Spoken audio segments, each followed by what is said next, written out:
Oriente Médio em Revista. Um panorama do noticiário sobre o que acontece nos países da região. Apresentação de Júlia Caldas e André Lobão. Comentários de Bruno Lima Rocha. Ao vivo no canal do jornal O Coletivo no YouTube.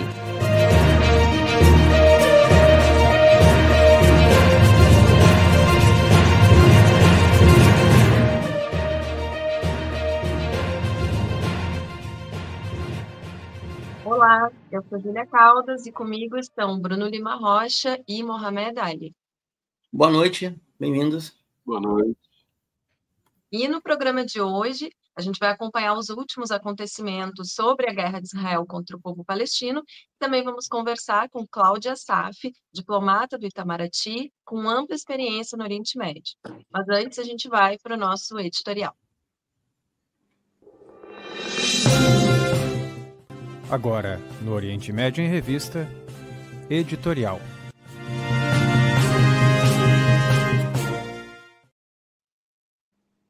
Oi, gente, para quem está no ao vivo, boa noite.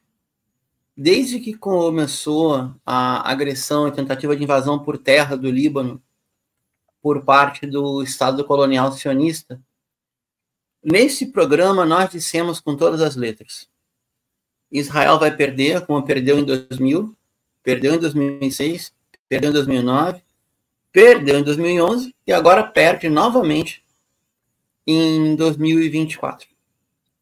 O gabinete do premier sionista, genocida, criminoso de guerra, Benjamin Netanyahu, de acordo com seu chefe de Estado, se efetua um cessar-fogo de 60 dias. Ainda faltam alguns ajustes, mas deve sair.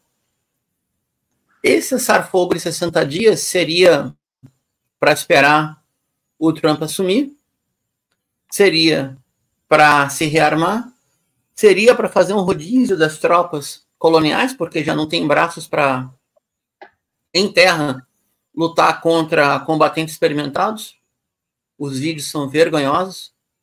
Toda a condição briosa, valente, de bombardear população civil no Líbano, em Gaza, durante 12 anos na Síria, não se reflete no combate no solo.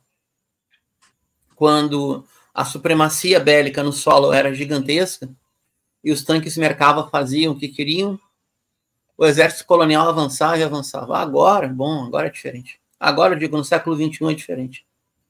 Até onde se sabe, o Estado colonial não conquistou um palmo de terra no Líbano. Um palmo de terra. Enquanto a nossa audiência vai crescendo, pessoal, vamos chegar, vamos se aproximar aqui do programa. A gente repete e repete e repete. O Líbano existe porque resiste. O Líbano existe porque tem a resistência libanesa e, graças a Deus, ela é comandada pelo Hezbollah, que é uma força confiável. E ainda bem que ela tem o suporte da economia planificada do Irã, que é um país confiável. Porque se cada Estado árabe fizesse 10% do que o Irã faz e fez e vem fazendo desde 79, a Palestina estaria liberta há muito tempo. Há muito tempo. Se apenas o Egito fizesse o que o Irã faz, Gaza já seria outra, por exemplo. Mas tudo bem, vamos voltar aqui. É um momento de, aspas, celebrar.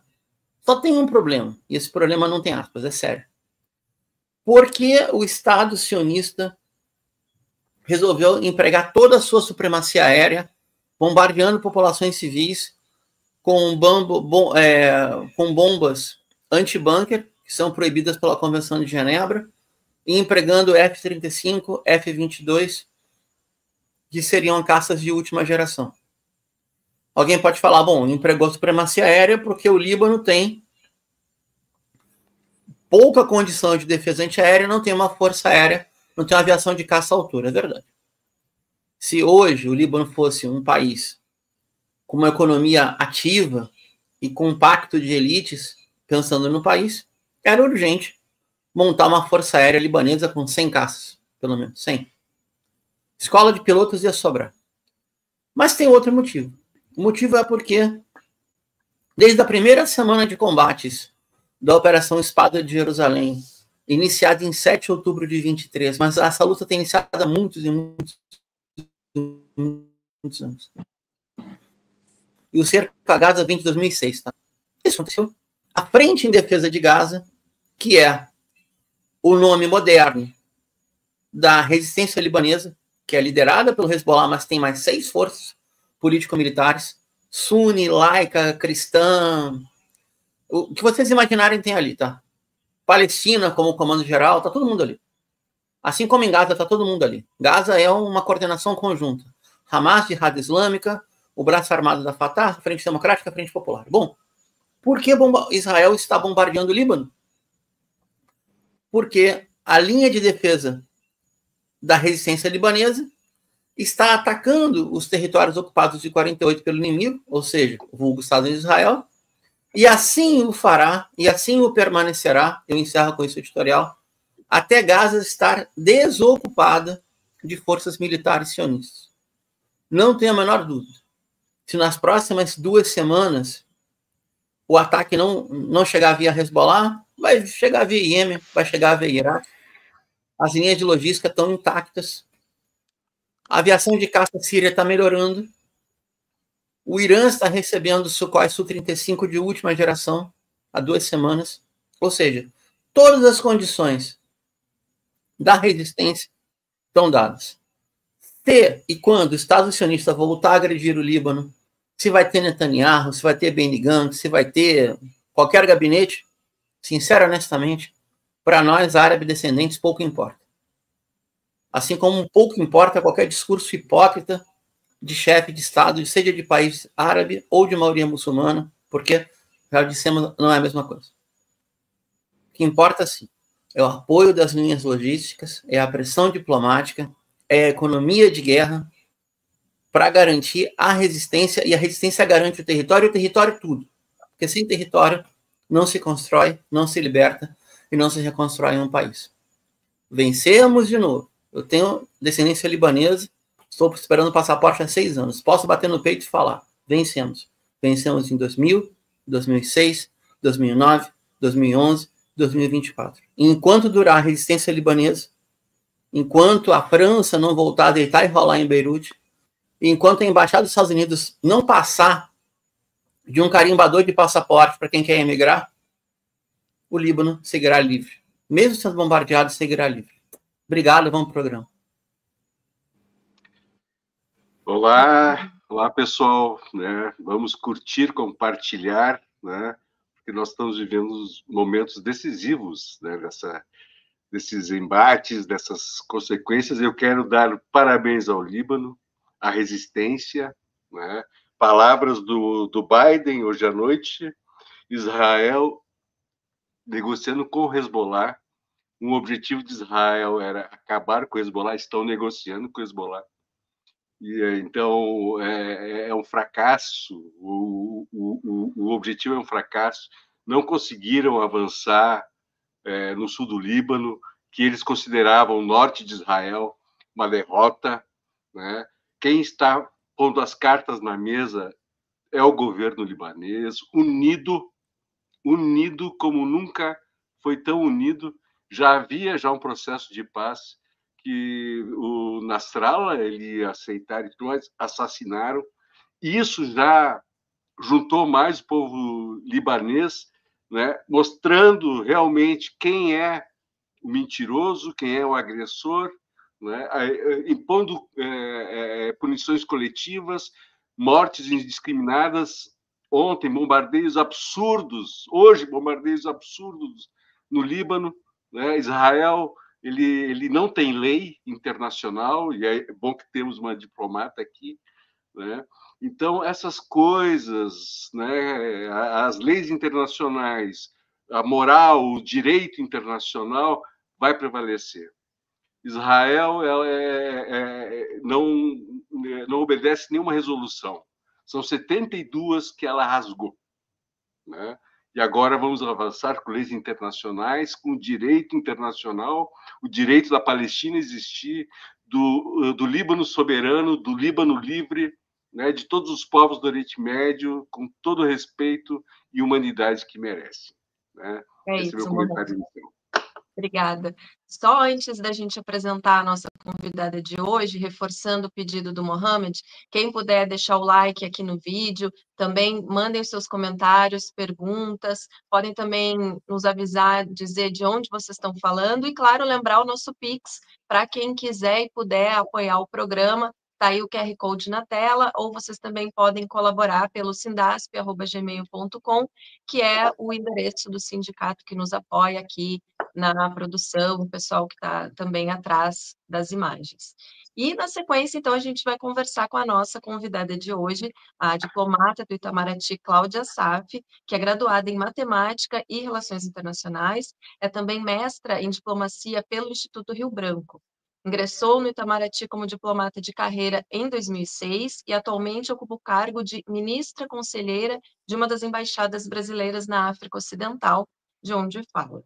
Já atuou nas embaixadas do Brasil no Catar, na Arábia Saudita, no Kuwait, no Bahrein, no Cairo e no Sultanato de Omã, e ainda na delegação do Brasil junto às Nações Unidas em Nova York. Em outubro de 2023, Cláudia foi designada para participar da missão Voltando em Paz, de resgate de brasileiros em Gaza. E antes de ingressar na carreira diplomática, Cláudia viveu na Síria, onde estudou o árabe clássico no Instituto de Língua Árabe para Estrangeiros, vinculado à Universidade de Damasco. Então, Cláudia, muito bem-vinda e muito obrigada por estar com a gente hoje. Eu que agradeço pelo convite, maravilhoso. Bem-vinda, ministra.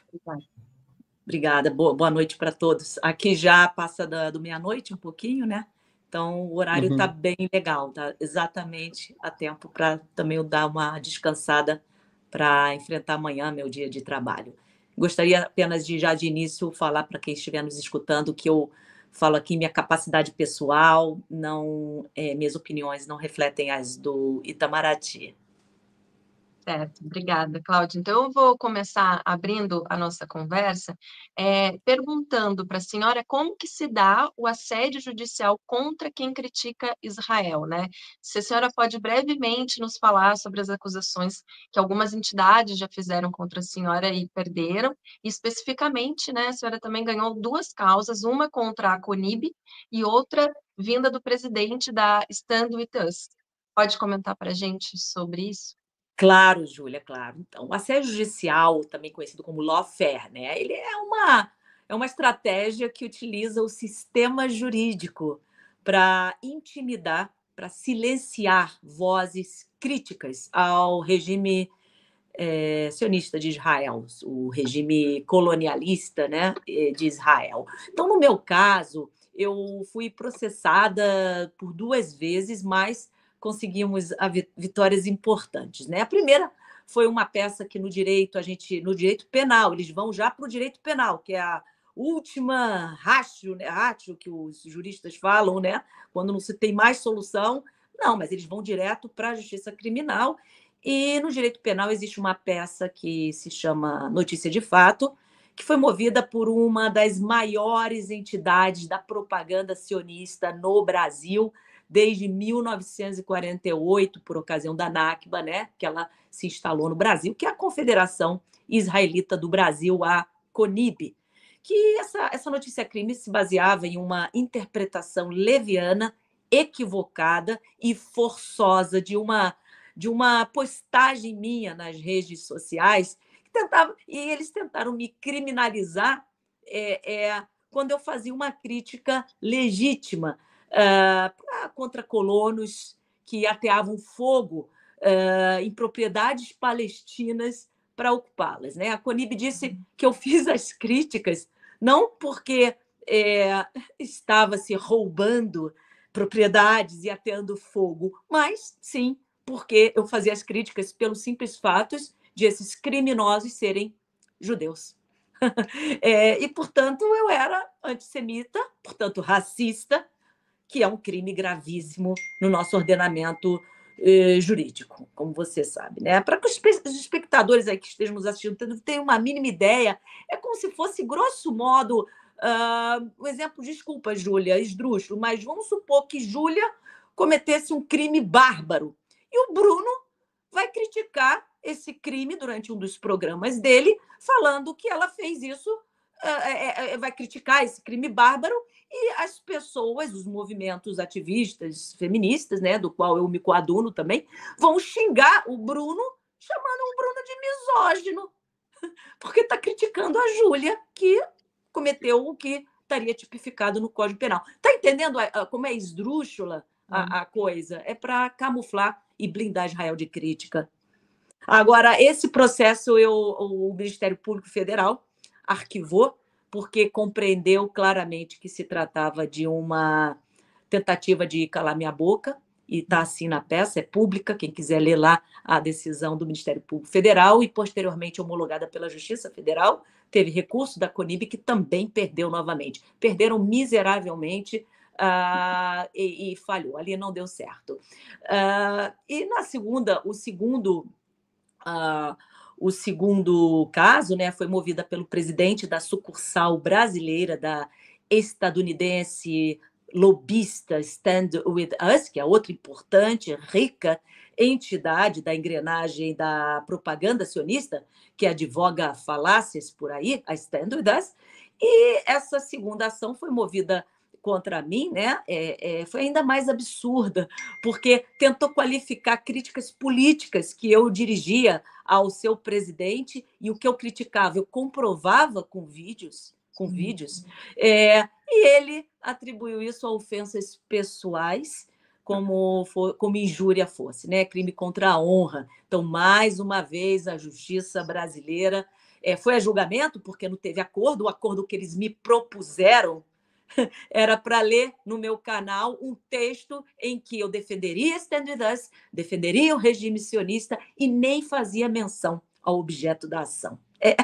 Não pude aceitar, coloquei em risco a minha primariedade penal, mas fui até adiante, confiando na justiça brasileira, e a audiência de instrução e julgamento durou 3h30 e terminou recentemente, em setembro, e semana passada saiu a decisão e eu fui absolvida. E oportuno, coincidentemente ou não, o advogado que representou a CONIB na notícia de fato foi o mesmo que representou o presidente da Stand With Us, que é da estrutura da CONIB, né? Aquele grupo, o time penalistas, né? Que estão lá de olho para alguém falar contra, defendeu a Palestina, falou mal de Israel, eles incluem nas definições da aliança, que a gente pode tratar daqui a pouco, se quiserem, e está violando as definições da aliança. E aí, a gente sabe muito bem o que é aliança, daqui a pouco a gente pode até falar nisso. E aí perderam também. Então, não é uma vitória minha, é uma vitória de todo mundo que está aí defendendo e dando voz aos palestinos. Meus parabéns, Cláudia, meus parabéns pela vitória. Mas, Cláudia, reconhecemos que existe um monopólio, né, da definição do termo antissemitismo, com o objetivo único de calar a boca dos críticos do regime racista sionista de Israel. Como opera esse monopólio? Então, esse monopólio, Mohamed, ele é mantido por meio de organizações internacionais, como a Aliança Internacional da Memória do Holocausto, né, IHRA, na sigla em inglês, como eu acabei de mencionar, que uma entidade que criou definições de antissemitismo, incluindo nessas definições, além de haver definições legítimas, são 11 definições que ele tem definições que sim, se você cometer aquilo, a gente seria crime contra os nossos irmãos judeus, absurdo, e crime de antissemitismo é repugnante, ninguém aqui se corrobora para qualquer racismo, mas ali misturado como o verdadeiro que eu chamo de cavalo de Troia, camuflado ali, eles embutiram outras definições que têm por objetivo blindar Israel de críticas. Eles não seriam levianos de só colocar críticas a Israel, tem que camuflar em meio a definições legítimas. E aí está o perigo. Porto Alegre acabou de decretar, entrou no ordenamento lá, pelo que eu estou entendendo, foi agora em outubro, né? Final de outubro. Caiu, Cláudia. Acho que caiu. Bom, a gente está no ar aqui, pessoal. Esse é o Oriente Médio em Revista. A gente estava entrevistando a diplomata Cláudia Assaf.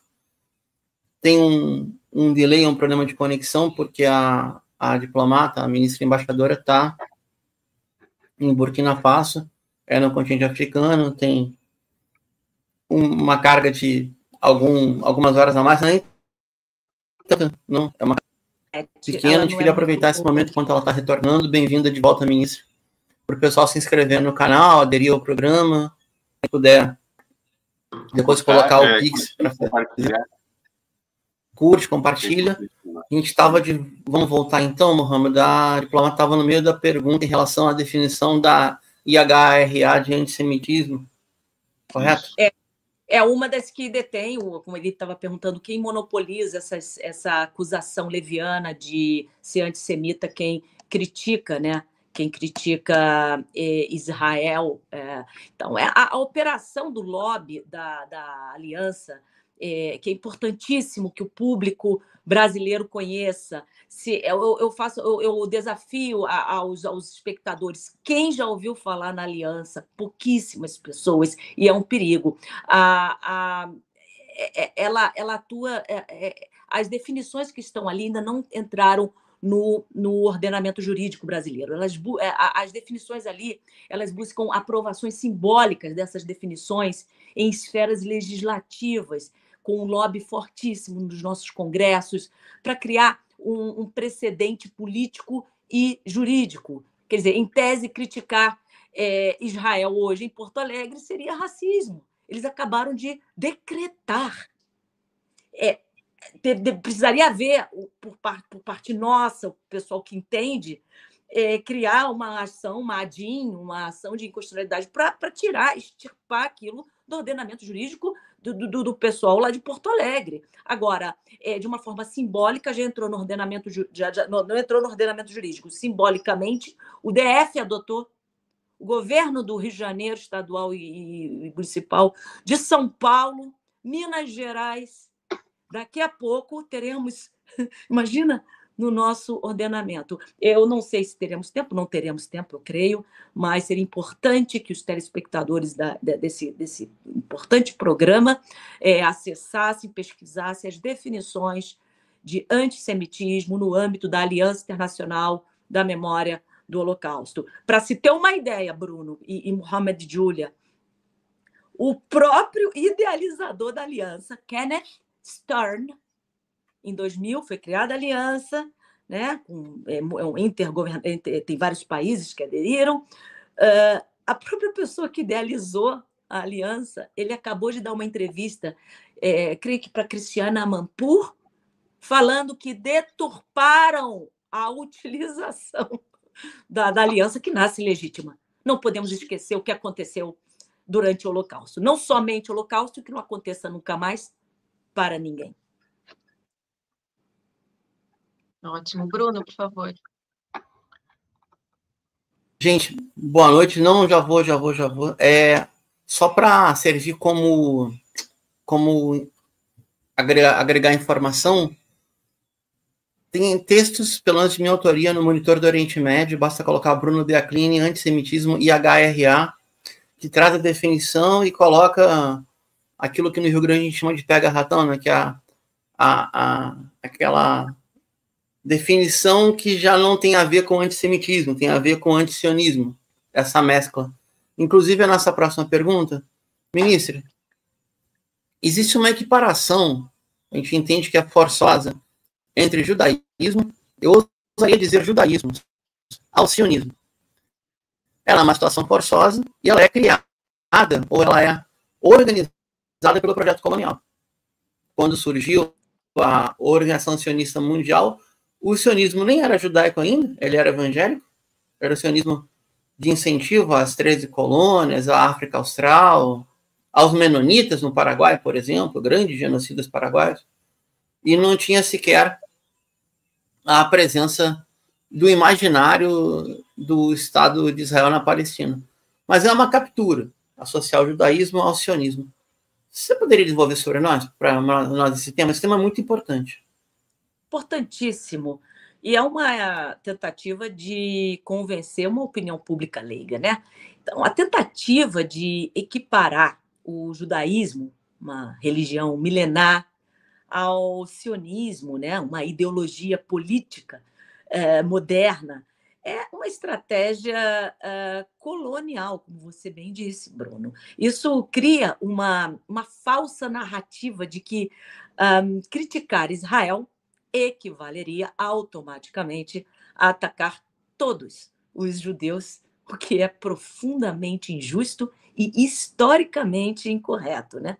O sionismo, enquanto projeto político, ele foi contestado por muitos judeus desde o início, né? E temos comunidades judaicas pelo mundo todo que rejeitam completamente o sionismo, né?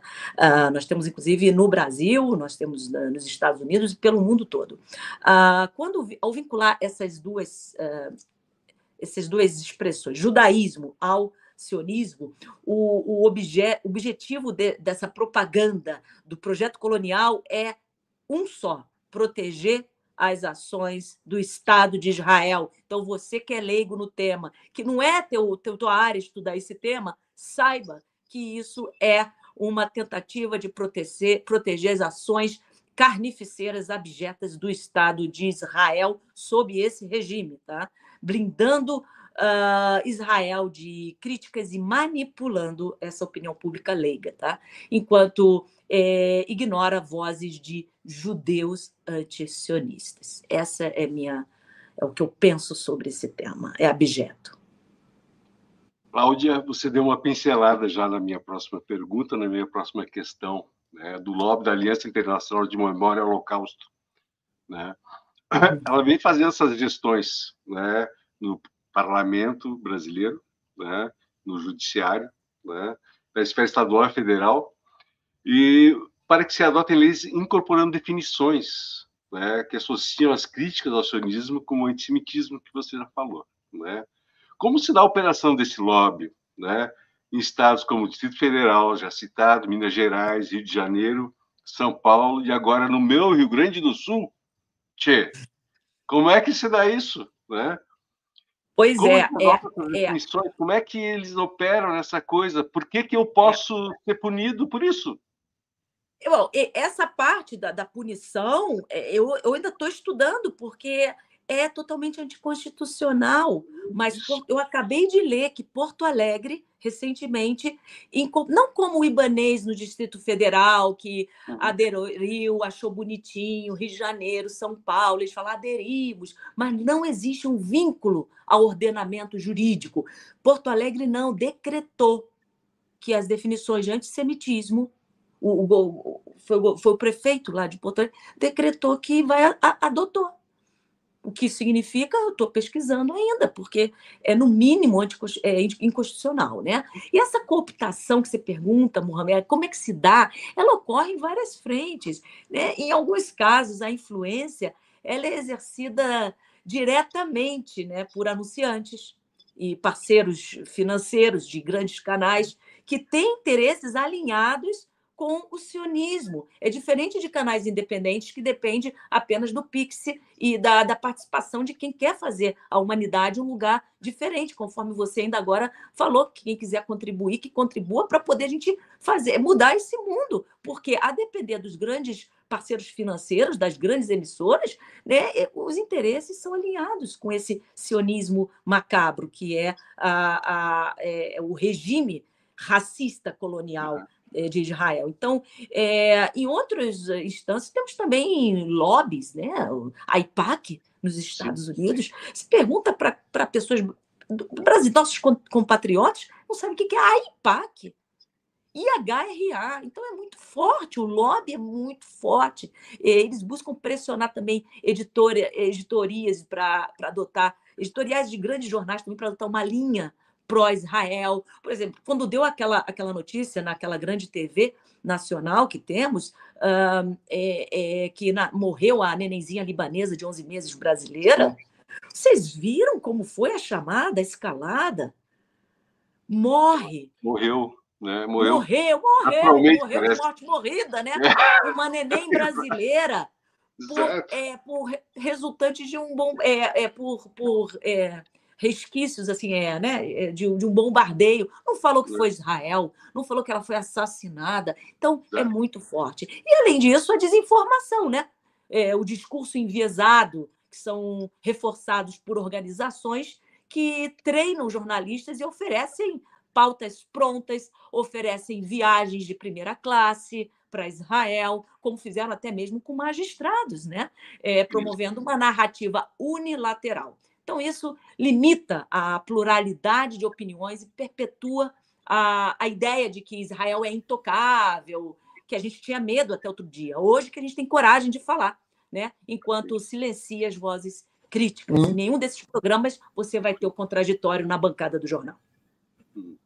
Ótimo, Cláudia. Até a gente recebeu uma pergunta no chat, agora que a senhora citou a AIPAC, né? Então, uma pergunta do Alan Cláudio, se a AIPAC também atua no Brasil e qual seria o nível dessa atuação? Eu não pesquisei ainda se a AIPAC atua ou não no Brasil. Seria leviano da minha parte afirmar qualquer coisa, mas eu não ficaria surpresa se nas pesquisas que estão nesse momento em andamento por mim e por quem está comigo nessa luta para desmascarar, eu falo desmascarando a propaganda sionista, se ela estiver atuando ou se há alguma ligação dessas que a gente citou anteriormente, porque eles são unidos, diferentemente de nós. Nós que estamos dando voz aos palestinos, cada um está fazendo o seu melhor, eu estou aqui de madrugada, ninguém me paga para estar aqui, ninguém paga vocês estão aí na luta, e o pessoal que está lá sofrendo no Líbano, na Palestina, eles não fazem ideia que do outro lado do mundo tem gente que está aqui debatendo isso, né? E, coitadinhos, eles estão achando que não tem ninguém fazendo nada por eles, mas eu entendo a revolta deles. Então, é muito complicado, é muito triste, e o Alan, desculpa, ele estava perguntando justamente, né, Júlia, sobre se a AIPAC atuaria no Brasil, então, essa pesquisa positivo, como seria? É muito forte, porque a AIPAC ela trabalha no sentido de financiar, subornar, para o português mais claro, as instâncias de poder nos Estados Unidos. Então, candidatos, tanto republicanos quanto democratas, independentemente disso, eles vão fazer o beijamão lá na AIPAC nas suas campanhas. Pode googar lá, Kamala, Trump, Obama, qualquer um deles, eles estavam lá fazendo beijamão na AIPAC. Por quê? Porque a AIPAC é financiada por grandes indústrias bélicas, energia, e a AIPAC, por sua vez, molha a mão, molha com de 10 a 100 milhões, digamos assim, por parlamentares importantes, por lideranças, né, de bancada lá no Congresso americano, para votar e passarem leis. Por isso que eu pergunto para o espectador, se você ganhasse, fosse um parlamentar, ganhasse, sei lá, 50 milhões ano, para fazer campanha lá dentro e votar, ter o poder do voto para passar resoluções, leis, decretos que transferem bilhões para Israel comprar armamento, e tem que comprar de empresa americana. Isso é só um detalhe, né? Então, isso aí, você faria ou não faria? A depender do teu nível, até que ponto você comercializa seus valores éticos, você faria. Então, você que eu digo, uma pessoa hipotética, né? Então, assim, agora, se isso acontece dentro do Brasil, eu não sei, pode ser muito indiretamente, sem ser escrachadamente, por meio, por exemplo, de quem elege candidatos sionistas, como já tivemos no governo anterior, e quem foi que elegeu? A gente sabe quem foi que elegeu. O neopentecostalismo está afetado com isso muito. Pessoas comentam, por que você está se preocupando com o que está acontecendo lá do outro lado do mundo? Se preocupa com o que está acontecendo no Brasil. Esse assunto se relaciona diretamente à democracia, à manutenção da democracia e da República brasileira. É a minha opinião. Então, a gente tem que... 2026 vem aí. Se me permite uma observação, né? Existe nos Estados Unidos um despertar, inclusive várias críticas à AIPAC, né? E os próprios jovens vendo que existe uma democracia corporativa, que não é democracia, é uma ditadura, é um trabalho corporativo de manipulação. E, infelizmente, no Brasil, né, existe sim uma sionização, existe influência exterior, e nós, como brasileiros, devemos criticar qualquer influência exterior, porque devemos ser soberanos. A soberania do Brasil é acima de tudo. Acima de tudo. A riqueza mineral, o povo brasileiro tem que decidir os seus líderes. É só uma E observação. você trouxe um ponto muito importante agora, Mohamed. Sabe qual foi? Da juventude. Eu creio na juventude. Por meio dela, a gente vai conseguir mudar essa história. Elas precisam obter conhecimento. O conhecimento entristece, mas ele vai libertar as próximas gerações. É por meio da juventude, que para pessoas também não confundirem. Governo é uma coisa que tem seus interesses escusos lá, que tal? Você vê a resolução para o cessar-fogo foi 14-1 no Conselho de Segurança, e quem votou contra, né? Então, tem gente que manda no mundo, isso a gente tem que mudar, a governança global. Não pode continuar como está. E eu acredito na juventude, porque são eles que vão mudar essa opinião, porque a gente pode ver claramente, quando a gente fala de um país, a gente tem que deixar claro que a gente está falando do governo daquele país, porque o que tem de americanos, australianos, franceses, londrinos, defendendo os palestinos, colocando a cara a tapa, está demais. E vou além, tem inclusive israelenses, judeus, irmãos judeus, que se recusam a servir as forças FDI, né? Para mim é demoníacas de Israel, né? A continuação do Irgun e do Haganá. Então, lá se recusam, então, sofrendo o pão que o diabo amassou nas masmorras lá dos campos de concentração israelenses, nesse momento que a gente fala. Então, toda a minha solidariedade também aos nossos irmãos israelenses e judeus que estão lá, nesse momento, sofrendo por não aceitarem fazer parte dessa carnificina. Obrigada, Cláudia. A gente está, então, recebendo hoje, né, no programa, a diplomata do Itamaraty, Cláudia Assaf, que segue com a gente até o final do programa, mas a gente precisa chamar um intervalo rapidinho e daqui a pouco a gente está de volta. Oriente Médio em Revista. Um panorama do noticiário sobre o que acontece nos países da região. Apresentação de Júlia Caldas e André Lobão. Comentários de Bruno Lima Rocha. Ao vivo, no canal do jornal O Coletivo no YouTube.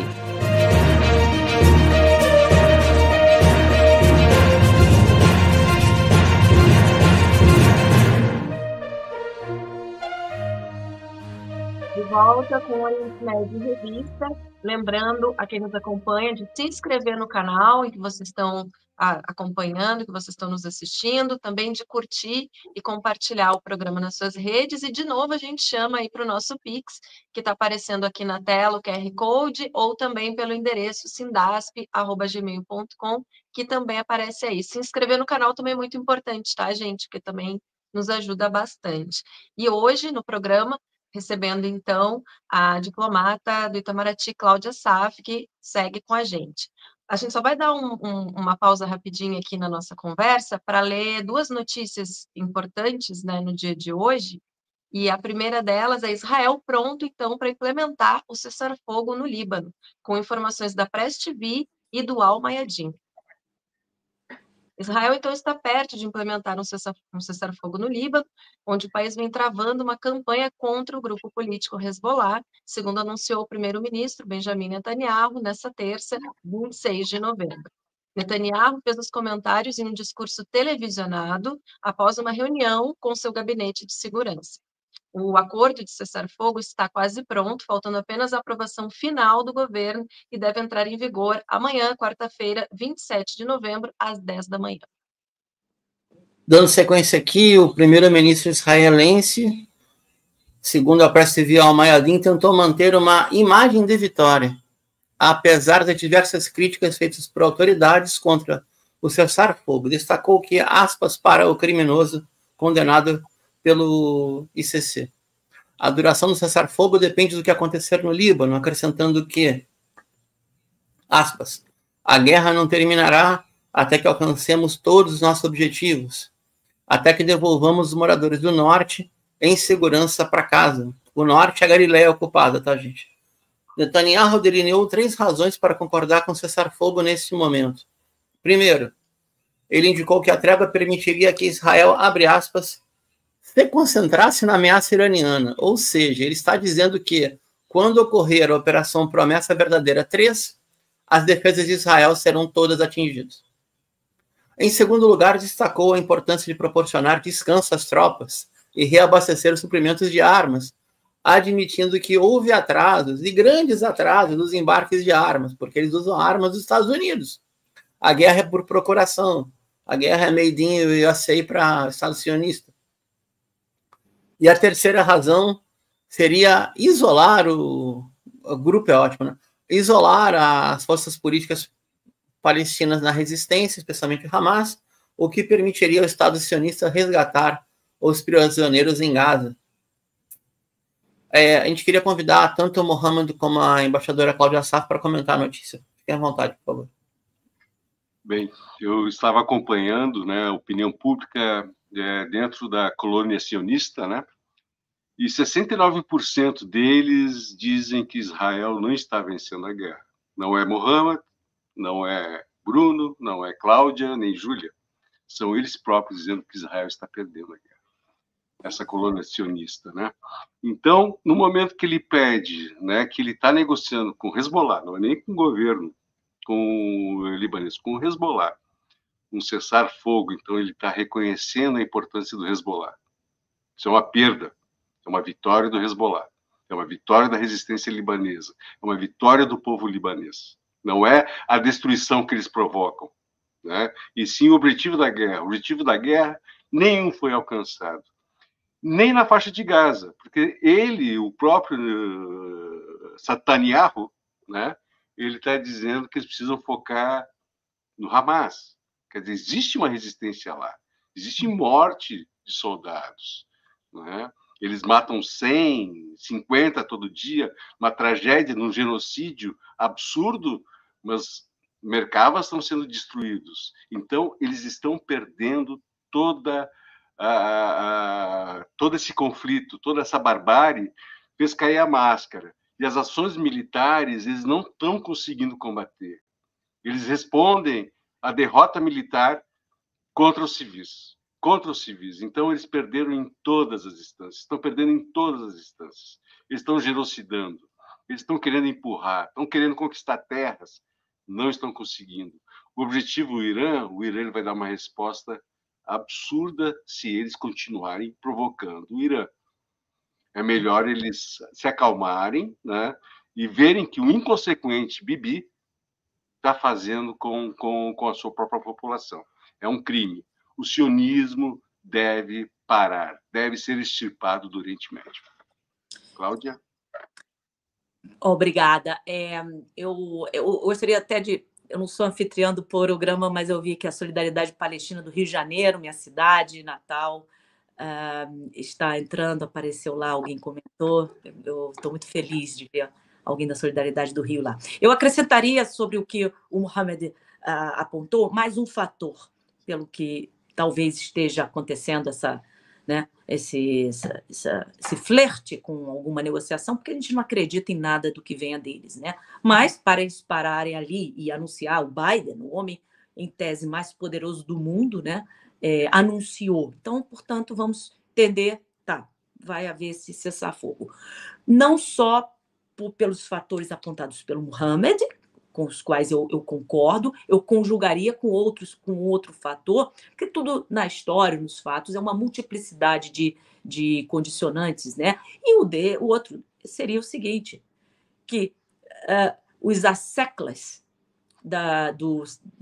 desse senhor, que eu não queria nem pronunciar o nome, ele falou Netanyahu, nem isso eu quero falar para não trazer fluidos negativos, os asseclas, as potências ocidentais, sobretudo, que apoiam esse senhor, eles estão vendo muitos prejuízos contra um país soberano, Líbano, República Libanesa, com história, com acordos, França e Líbano. Não estou falando nenhuma informação, inside information, basta googar e entender a relação França e Líbano, né? Vocês verão os bilhões envolvidos, o compromisso francês com o Líbano, os Estados Unidos e outros países que aí não, peraí, para Netanyahu. Aí você está mexendo em casa de marimbondo, não, né? Palestino que se dane. Palestino não, não é nem país aquilo ali, né? Mas agora não, agora vamos parar, né? Então, eu acho que o gato subiu no telhado e ele está indo longe demais, estão puxando a orelhinha, né? Do puppet, né? Do títere dele, puxando a orelhinha. Não, bonequinho, dá um tempinho, que agora não, peraí, calma, vamos ver agora por onde a gente vai tacar. Dá uma tacadinha ali na Síria, não sei o quê, vamos segurar também o Irã. Então, eu creio que há outros fatores, além de só uma máscara estar caindo, que também é um dos fatores. O gato subiu no telhado e quem está apoiando essas barbáries acordou e falou assim, opa, agora não é Palestina, agora está falando do Líbano, calma. Vamos repensar isso aí. Porque é interesse. There is no free lunch, não há almoço grátis, né?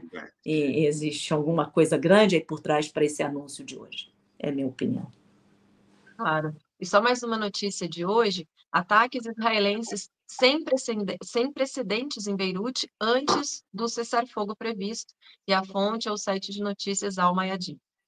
Os militares da ocupação israelense lançaram nesta terça-feira, 26, uma série de ataques aéreos intensos e pesados em todo o Líbano, especialmente na capital Beirute e no subúrbio ao sul, enquanto o gabinete israelense elaborava a proposta de cessar-fogo para encerrar a guerra.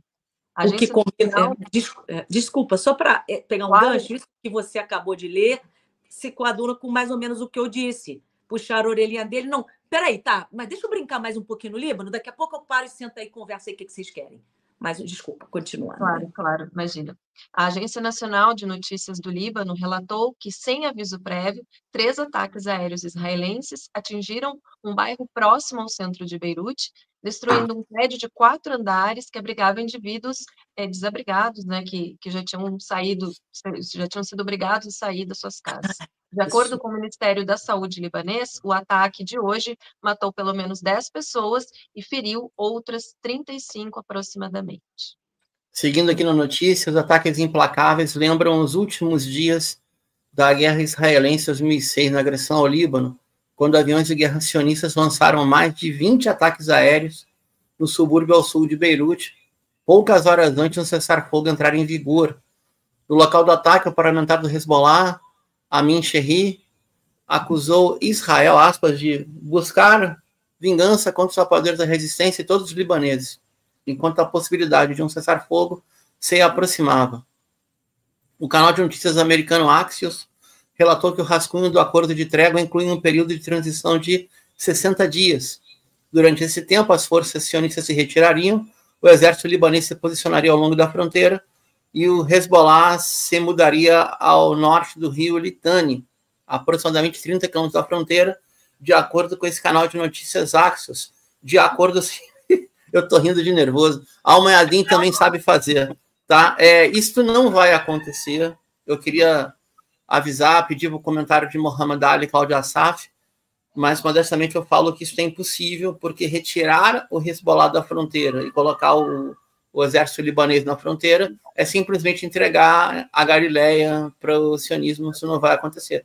Mas, enfim, peço os comentários de Mohamed Ali e Cláudia Assaf, por favor. Bom, agora está tudo mediático, né? Para fazer mídia, infelizmente, custou muitas vidas e muitas propriedades no Líbano. Bombardeiam como nunca para tirar uma foto de Beirute totalmente enfumaçada, né, bombardeada, né, para dizer que venceu a guerra. Não venceu. Então, estão matando. E agora as notícias. Tem muitos pontos de interrogação. Muitos pontos de interrogação. Agora tem as narrativas, né, que vai ser jogado nas grandes mídias, na Folha, na Globo, no Correio Brasiliense e tudo mais, na RBS de Porto Alegre, né, na 0 Hora, vai jogar agora, né, para um convencimento de que quem venceu foi Israel, o Estado colonialista. E o cessar-fogo foi algo que foi pedido para que parasse. Gente, não é nada disso. Não é nada disso e nunca será isso.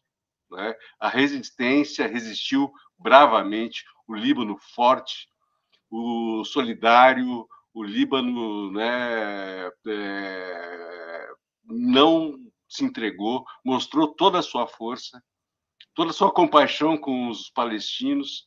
Isso é louvável, como muitas pessoas também demonstram de outra forma a solidariedade, né? Então, a raiz de toda essa questão é o povo palestino, a pátria palestina, a Palestina livre. Isso tem que ser feito. O Estado palestino tem que ser criado, ele tem que existir, tem que ser soberano, né? E tem que ser governado pelos palestinos. Sem isso, não haverá paz no Oriente Médio. Não haverá de nenhuma forma. E também, esse é o recado do Hezbollah, é o recado do Irã, da Síria, do Iraque, da Arábia Saudita, começando a se posicionar. Importante isso. Certo, gente? Essa é a minha observação. Cláudia?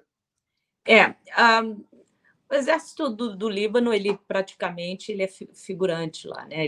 E eu venho lendo, também estou pesquisando como que um país do calibre do Líbano, né, tão querido, tem um histórico com bastante origem até na Europa, era a Suíça do Oriente que chamava, né, os maronitas, né, os cristãos muito fortes ali, então o parlamento dividido nas 3 religiões, se entendem bem, e um exército tão fraco num ambiente tão nervoso, né? Por quê? Então eu estou estudando isso e estou vendo que foi algo meio que proposital ter umas forças armadas ali, né, fraca.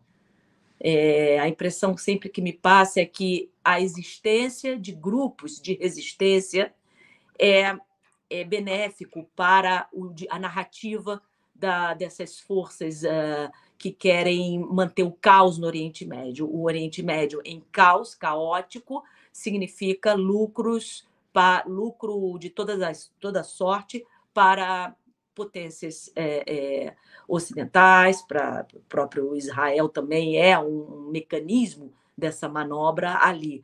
Portanto, Hezbollah ele é a resistência, é uma resistência importante. Sem eles, eu não sei como é que os libaneses ainda existiriam, né? Eles, como o Bruno já mencionou, as vitórias anteriores dos abusos ocupacionais da potência ocupante, né? Mas eles também servem muito bem à narrativa utilizada por esses ocupantes para dizer que são terroristas. E isso a opinião pública leiga engole e continua repetindo aí como papagaio fossem, né? Então, é muito complicado. O Hezbollah vai continuar lá, o Líbano precisa deles, né? Eles são um partido, né? Hezbollah, o partido que compõe lá Partido de Deus, que na tradução literal, mas eles são membros do parlamento e isso tem que ser respeitado. Bom, Cláudia, é muito bom te ter aqui. É fabuloso, eu fico orgulhoso, né, de ter uma pessoa, né, tão culta, né, com nós, né? Mas para concluir a entrevista, queríamos pedir uma sugestão de livros, né, fundamentais, preferencialmente em língua portuguesa, para ampliar as nossas noções básicas de formação histórica recente do mundo árabe. Teria sugestões para a gente? Teria sugestões, sim. Eu acredito que é importante para quem está começando agora ou não quer estudar a fundo, mas quer entender um pouquinho, quer que faça sentido como pode uma massa, milhões de pessoas defenderem um país que explode, queima pessoas vivas, mulheres, crianças. Como assim, ainda assim, as pessoas apoiam? Quem quer entender por que isso está acontecendo, exato, por que isso está acontecendo, precisa ler, destrinchar, por um lado, fazer colapsar a propaganda sionista, cada argumento trazido por eles como combater isso, como refutar isso por meio de argumentos, não por meio de xingamento, como eles fazem contra mim. Eu nem vejo mais, meu advogado pediu. Não, Cláudia, doutor Tiago Guilherme, ele falou, não veja mais, porque isso te faz mal. Deixa que eu vejo, eu estou acompanhando, e ele vê lá. Mas eu sou xingada de tudo quanto é nome lá, na rede social pelos sionistas. Então, é importante. Então, por exemplo, eu separei aqui esse aqui. Eu não sei se ainda está registrado. Eu tenho muito tempo já, a história do Holocausto, do Norman Finkelstein. Então, alguns falam Finkelstein, outros Finkelstein. É importante. O Norman, ele foi... Os pais, né, sobreviveram ao gueto de Varsóvia, a Auschwitz, mas toda a família do pai e da mãe foram assassinados pelo regime nazista. E ele... Nem por isso ele é uma pessoa que defende o regime sionista, muito pelo contrário. Então, ele mostra nesse livro como foi erguida uma indústria em torno do Holocausto nazista. Então, logo no início do livro, ele faz uma diferença entre o Holocausto nazista, o fato histórico repugnante, que não pode se repetir para ninguém nunca mais, que levou aquelas atrocidades a 6 milhões de judeus, mas não só 6 milhões de judeus, tem mais 6 milhões de outros grupos ali que também foram exterminados pelo regime nazista. Então, aqui ele conta a construção de todo um turismo em torno disso, museus, passeios. Então, tudo isso é formado para já embutir, desde a mais tenra idade, e a palavra holocausto também, para deixar com medo nós, que somos críticas a Israel, pelo aquele motivo que o Bruno também abordou, de equiparar judaísmo ao antissemitismo, portanto, judaísmo a equiparar ao sionismo, portanto, quem critica sionismo está criticando o judaísmo, portanto, se a gente mencionar o holocausto, a gente nossa Senhora, e não é isso, foi um fato histórico absurdo que não pode se repetir mais para ninguém. Agora, os maiores antissemitas são eles mesmos, os sionistas, porque eles se valem do sofrimento dos nossos irmãos judeus para a narrativa deles de ocupar, de oprimir, de praticar o apartheid e oprimir os povos nativos palestinos. Isso sim está gerando no mundo leigo, que não conhece, acha que são que quem está fazendo isso, né, essa narrativa deles, que eles são as vítimas. Portanto, se Israel é vítima, automaticamente os judeus são as vítimas. Assim, eles querem que as pessoas pensem, e aí cria toda essa indústria que tinha que colapsar. O excepcionalismo do Holocausto é outro termo importante. Eles se apropriaram desse fato histórico. Só eles podem falar. Só eles têm o direito de lucrar e capitalizar sobre isso. Isso está errado, o regime sionista tem que colapsar. Então, a indústria do Holocausto está em português, eu não sei se existe ainda para vender, é muito antigo, acompanho esse tema há pelo menos 30 anos, entreguei minha idade. Eduardo Said é obrigatório, gente, questão palestina, tá? Não vamos ter tempo, talvez, de comentar. Eduardo Said. Teria outros também. Eu gosto muito, eu comprei, eu já li, já estou na minha segunda leitura do Breno, né, o livro que ele lançou, Contra o Sionismo. Para quem está querendo pegar aquele apanhado inicial, é muito importante. E sobre o sionismo também, eu recomendo. O livro é da década de 70, mas vale a pena para entender cada vez mais o sionismo. O lado oculto do sionismo. O lado oculto do sionismo é de Ralph Schoenemann. Eu tenho em PDF em português. Esse é importante. Então, aí você vai construir sua base para entender a parte histórica. Agora, para colapsar a propaganda, um historiador novo da escola dos novos historiadores israelenses, judeu, ex-membro do establishment militar israelense, Ilan Pappé.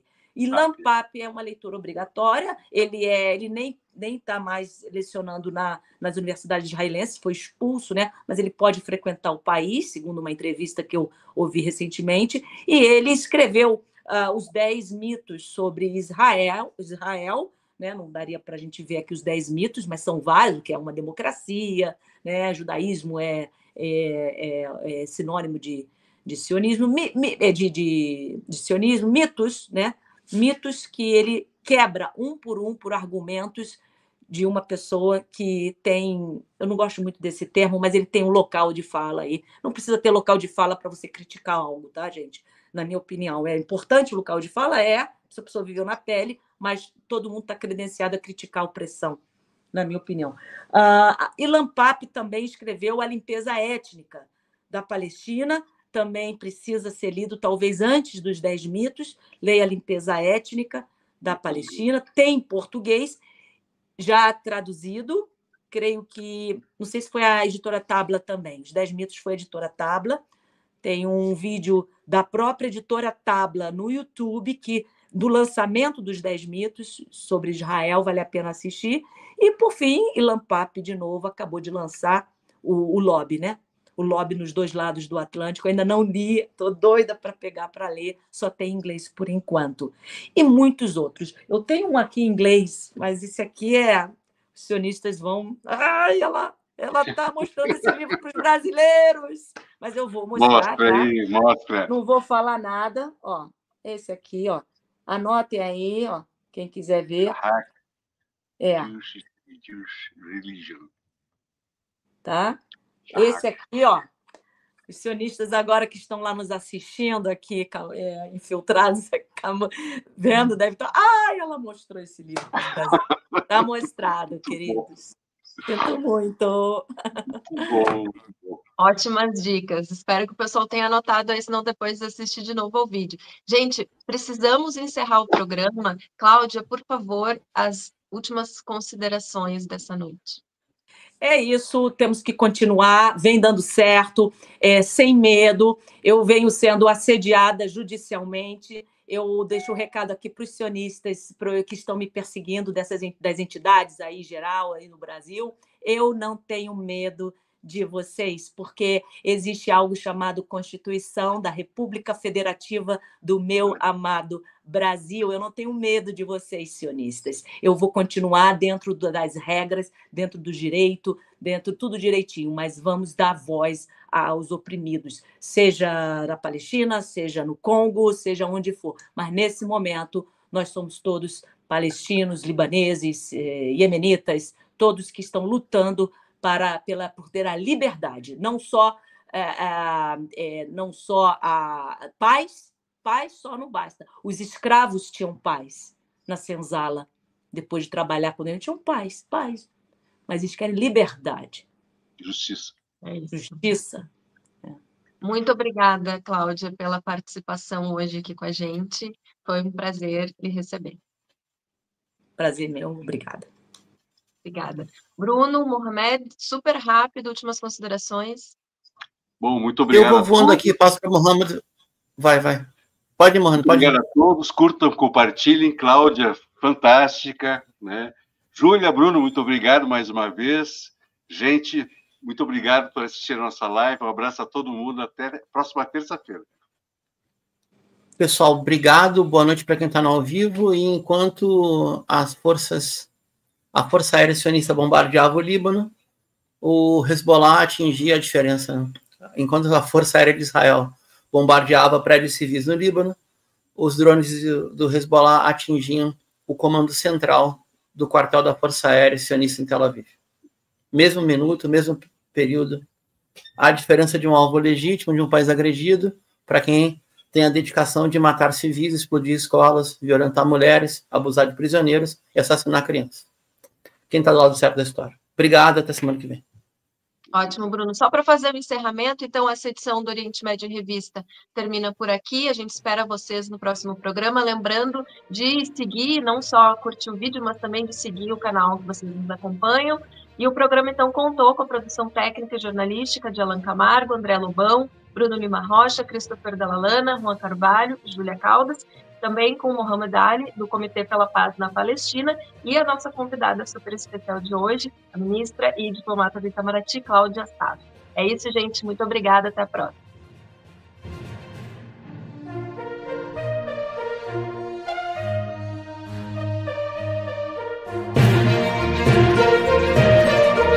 Oriente Médio em Revista.